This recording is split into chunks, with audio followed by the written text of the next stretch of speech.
गुरु नानक जयंती। गुरु नानक जयंती का दिन था। गट्टू और चिंकी क्लास में बैठे थे। मिश्रा सर गुरु नानक जयंती पर भाषण दे रहे थे। बच्चों, आज गुरु नानक जी का जयंती उत्सव है। गुरु नानक जी का जन्म पंजाब में कार्तिक पूर्णिमा के दिन सन 1459 में हुआ था। गुरु नानक सिख धर्म के संस्थापक हैं। उन्होंने अपने सहसाथियों के साथ गुरु ग्रंथ साहिबा नामक धर्म ग्रंथ लिखा था।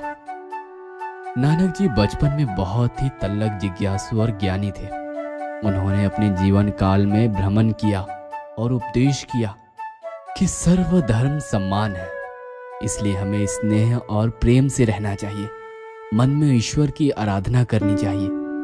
मूर्ति या मंदिर में भगवान ढूंढने से अच्छा इंसानों में भगवान देखकर उनकी सेवा करनी चाहिए। बच्चों, बहुत बड़ी सीख देकर गए हैं नानक जी।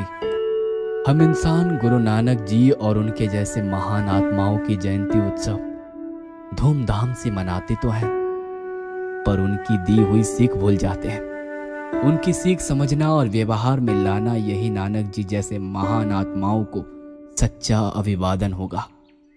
गट्टू और चिंकी अपने दोस्त हरी के साथ स्कूल से लौट रहे थे। तब गट्टू कहता है, मिश्रा सर ने आज बहुत अच्छी बात कही है हरी। हम बस जयंती मनाते हैं, गाते हैं, नाचते हैं और दूसरे दिन भूल जाते हैं। हाँ यार, पर आज आंखें खुल गई। हम अब महापुरुषों की जयंती कुछ अलग ढंग से मनाएंगे। पर कैसे? हम उनका साहित्य पढ़कर, उनके विचार समझकर, जैसा वो चाहते थे वैसा बर्ताव तो कर ही सकते हैं ना। ठीक कह रहा है गट्टू तू। चल, अब मैं अपने घर चलता हूँ। ऐसा कहकर हरी निकल जाता है और गट्टू चिंकी भी अपने घर आते हैं। बच्चों, आगे तुम चलो, फटाफट तैयार हो जाओ। आज गुरु नानक जयंती है, हमें तैयारी भी तो करनी है। कैसी तैयारी मम्मी? अरे भाई, बहुत कुछ करना है। गुरुद्वारा जाना है, शोभा यात्रा में शामिल होना है। चलो चलो। नहीं मम्मी, हम नहीं आएंगे। ऐसा क्यों कह रहे हो बच्चों?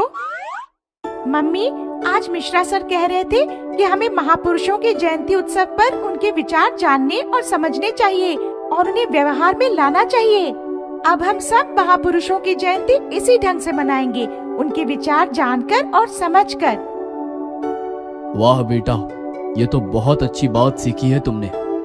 आज सच में महान पुरुषों के विचारों और उपदेशों को समझकर उन्हें व्यवहार में लाने की आवश्यकता है। ऐसा करने से हम खुशहाल समाज और खुशहाल देश की ओर बढ़ सकते हैं।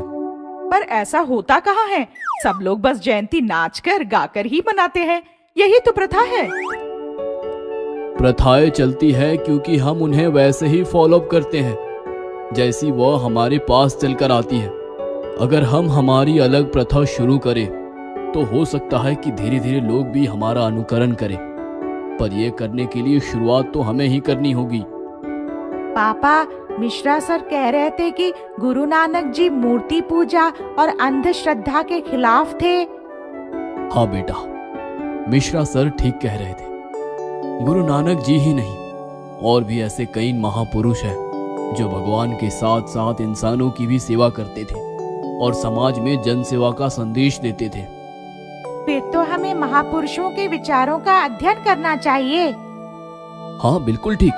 तो चलिए, आज हम नानक जी के ग्रंथ गुरु ग्रंथ साहिबा का सामूहिक पठन करते हैं। उनके आध्यात्मिक तथा अन्य विचारों को जानने का प्रयास करते हैं। पर आपको तो गुरुद्वारा जाना है, शोभा यात्रा में शामिल होना है। कोई बात नहीं, हम गुरुद्वारा कल चले जाएंगे। क्यों जी, ठीक कहा ना मैंने? बिल्कुल ठीक। अगर हमारे बच्चे इतने समझदार और जिज्ञासु हो सकते हैं तो हमें भी उनका साथ अवश्य देना चाहिए। तो ठीक है पापा, मैं बस अभी आता हूँ। अब तुम कहाँ जा रहे हो? मैं हरी और बाकी दोस्तों को बुलाता हूँ, वो भी हमारे साथ पठन में शामिल होंगे। पहले मुंह हाथ तो धो लो। अच्छे विचारों को ग्रहण करने से पहले मन के साथ साथ शरीर भी तो स्वच्छ होना चाहिए। ओके मम्मी, चलो चिंकी। गट्टू और चिंकी मुंह हाथ धोकर फ्रेश हो जाते हैं और फिर अपने सारे दोस्तों को बुला लाते हैं। पापा गुरु ग्रंथ साहिबा और गुरु नानक जी के विचारों आधारित कुछ अन्य ग्रंथ निकाल कर रखते हैं। सब लोग पठन करने बैठ जाते हैं। बच्चों, शांत और एकाग्र मन से बैठ जाओ और गुरु नानक जी के विचार सुनो। इस प्रकार पापा पठन शुरू करते हैं और बच्चे बड़े ध्यान से विचार ग्रहण करने लगते हैं।